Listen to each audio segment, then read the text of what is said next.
साथी नमस्कार। मेरा नाम सुरेश कुमार है और पिछले 4.5 साल से न्यूट्री वर्ल्ड बिजनेस कर रहा हूँ।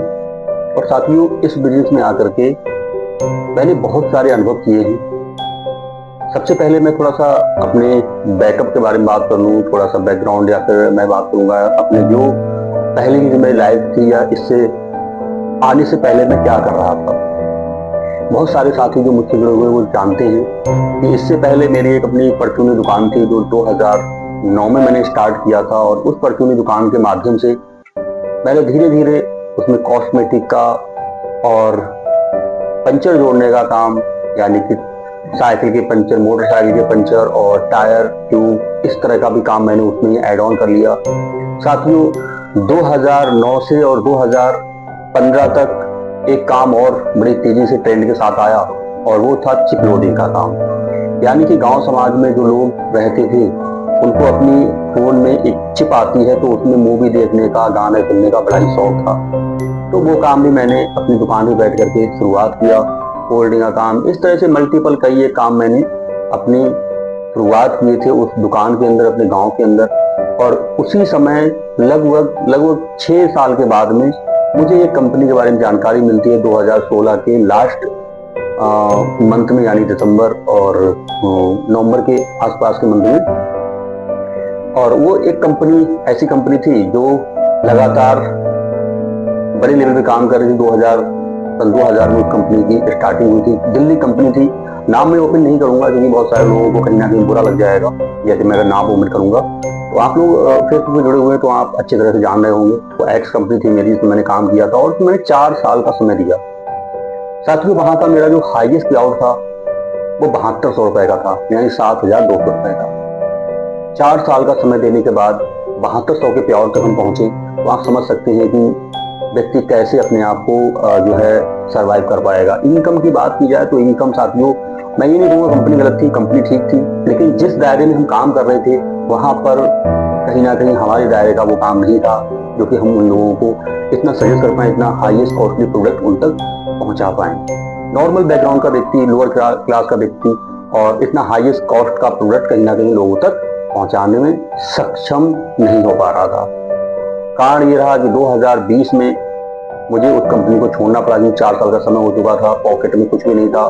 बैकग्राउंड में अगर बात की जाए तो 74,000 का मेरे ऊपर कर्जा हो चुका था साथ में, क्योंकि उसकी मीटिंगें रामनगर, नैनीताल के लिए हर तीसरे महीने, चौथे महीने हुआ करती थी। दिल्ली की मीटिंगें, तो इस तरह से बड़ी बड़ी मीटिंगों को अटेंड करने के लिए हमें लगातार एक यानी कि फीस चुकानी पड़ती थी।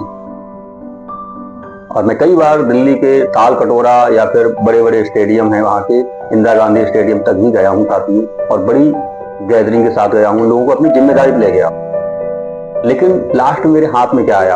एक कर्जा, परिवार से तंगी, परिवार में कहीं ना कहीं लगातार कलेश मचा रहता था उसको लेकर के। साथियों, ये आज का जो मैं चर्चा कर रहा हूँ, आज जो बात कर रहा हूँ, वो क्यों कर रहा हूँ, आप लोगों के सवाल ये जहन में आ रहा होगा। तो उसका एक छोटा सा, आज का एक छोटा सा वाक्य है, उसको वजह से मैंने इस वीडियो को लगाया कि हाँ, इसको शूट करना जरूरी है, क्योंकि मेरे माइंड में जो चीज आती है मैं सोचता हूँ उसको शूट कर लिया जाए, जिससे कि मैं भी याद रखूं कि मुझसे किसी व्यक्ति ने इस तरह की बात आज की है। तो अभी एक मैसेज आता है मेरे पास, और वो मैसेज कल आया था एक्चुअली फेसबुक पे। आप लोगों ने मेरे फेसबुक पे आप ज्वाइन है, आप देख पा रहे होंगे। और मैंने 2 पे आउट डाले थे एक्चुअली, उसको एडिट करके और बढ़िया से जो है लगा करके फ्रेम में कोलैज के माध्यम से हमारे ग्रेट गुरु मिस्टर राम प्रकाश सर, जिनका पे आउट 2,19,000 नेट पे आउट है और कार फंड जोड़ करके 3.25 लाख का पे आउट है उनका जुलाई मंथ। एक व्यक्ति और हमारी टीम में है, शाहिद जी, और उन शाहिद जी का जो चेक था वो भी 1,09,000 रुपए का प्लस है। कार फंड को जोड़ करके आप जाएंगे तो लगभग 1,30,000 के प्लस है। तो क्योंकि मेरा कॉलेज बन नहीं पाया था तो मैंने फेसबुक पे उसको सम्मिलित नहीं कर पाया, उसको शामिल नहीं कर पाया। तो एक मैसेज आता है कि सर आप सबके तो पे आउट डाल रहे हैं, अपना खुद का पे आउट क्यों नहीं डाल रहे हैं। तो साथियों, हमने लगातार पे आउट डाल रहे थे और मुझे क्या मालूम कि मुझे कोई नोटिस नहीं कर रहा है। तो मुझे लगा कि बिल्कुल मैं भी अपना पे आउट दिखाऊंगा आपके लिए। और मैंने वो पे आउट को क्या किया कि सर से एडिट करवा करके और फिर मैंने वो पे आउट को उनको भेजा। जब मैं उसको पे आउट को भेजता हूँ तो व्यक्ति कहते हैं कि ये पे आउट आपका हो ही नहीं सकता, ये पुराने मंथ का पे आउट होगा, बहुत ओल्ड पे आउट है। अब मैं ऐसे व्यक्ति के लिए जो हीन भावना के शिकार हो गए हैं, जो गलतफहमी के शिकार बने बैठे हैं, जो ये समझते हैं कि सिर्फ नौकरी करके ही पैसा कमाया जा सकता है, जो ये समझते हैं कि सिर्फ उनका ही कमाया हुआ पैसा पैसा, दूसरे का पैसा नहीं है, तो ऐसे व्यक्ति को क्या कहेंगे? ये सेम वही बात है कि एक अनपढ़ आदमी, उनका एक व्यक्ति जो कहीं घंटी बजाने का काम कर रहा था और घंटी बजाते बजाते एक दिन ऐसा हुआ उस स्कूल के अंदर, उस विद्यालय के अंदर, कि उसको बाहर निकाल दिया गया। और जब उसको बाहर निकाल दिया गया साथियों, सिर्फ उसका वजह थी कि वो अनपढ़ था। क्योंकि स्कूल का एक रूल लागू किया गया कि यहाँ पर अनपढ़ व्यक्ति, यानी कि इंग्लिश मीडियम का स्कूल था तो सबको इंग्लिश बोलनी थी। तो जो प्यून था, जो घंटी बजाने वाला था, वो बेचारा अनपढ़ था और इस वजह से उसको स्कूल से बाहर कर दिया गया। जबकि उसका बहुत मेहनत से उसने उसको स्कूल को ज्वाइन किया था, उसको लगातार समय दिया करता था, लेकिन जब उसके साथ ऐसा हुआ तो उसको बाहर निकाल दिया गया। और वो फ्रस्ट्रेशन में आकर के आस पास अपना नशा करने के लिए देखने लगा और अपना कुछ एक्स्ट्रा चीजों को तलाश करने लगा। और उसी समय उसके माइंड में आया कि क्यों ना यहाँ पर मेरे जैसे लोग, कोई फीस नहीं पे कर पा रहा होगा, कोई बच्चे का कुछ भी ऐसे कुछ कारण रहे होंगे जिससे कि वो कहीं ना कहीं कुछ चीजों को यूज करने के लिए देखते, तो यहाँ आसपास में 2-4 किलोमीटर दुकान ही नहीं है। तो उसने क्या किया, एक छोटी दुकान अपनी रख दी स्कूल के सामने, यानी थोड़ा सा डिस्टेंस बना करके, और उसकी दुकान चलने लगी।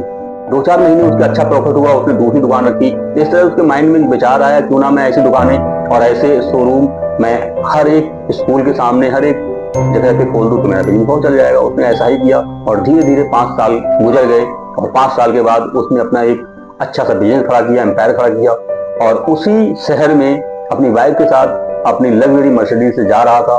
और उसकी वाइफ किसी चीज की डिमांड कर देती है और उस व्यक्ति के पास में कैश नहीं रह जाता है किसी कारणवश, और वो नजदीक की बैंक ब्रांच में जाता है और वहां पर जाकर कहता है कि सर मुझे कुछ पैसे की अर्जेंट जरूरत है और मुझे पैसे निकालने हैं।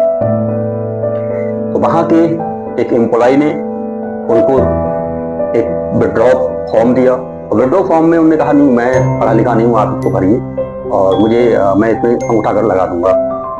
कितना निकालना? उन्होंने कहा मुझे 5 लाख लगाना, 5 लाख ओनली। तो उन्होंने तुरंत ही विड्रॉ फार्म भरा, उन्हें अंगूठा लगा करके और दे दिया। और जैसे ही वो फॉर्म जाता है वहां के मैनेजर के पास, तो मैनेजर चौंक जाता है कि ये एक ऐसे व्यक्ति हमारी बैंक के, इनकी वजह से ही हमारी बैंक का रेपुटेशन बनी हुई है। और वो व्यक्ति तुरंत ही उनको इनवाइट करते हैं अपने कैबिन में कि सर, और वो खड़े होकर के जाते हैं, अपने आप ही उनको इनवाइट करके उन्हें आप साथ लेके आके बैठाते हैं। सर आप इतने बड़े आदमी हैं, इतने रईस आदमी हैं और आपने अंगूठा लगाया है, आप पढ़े लिखे नहीं हैं। तो वो सामने वाला व्यक्ति हंसते हुए कहता है कि सच कहा आपने सर, अगर मैं पढ़ा हुआ होता तो घंटा बजा रहा होता और मेरी सैलरी 5 से 6 हजार रुपए होती, जैसा कि स्कूल में हुआ। और वास्तविक में हमारे समाज में कुछ लोग ऐसे ही हैं कि वो जो इनकम ले रहे हैं 10,000 15,000 रुपए नौकरी करके, वो मानते हैं।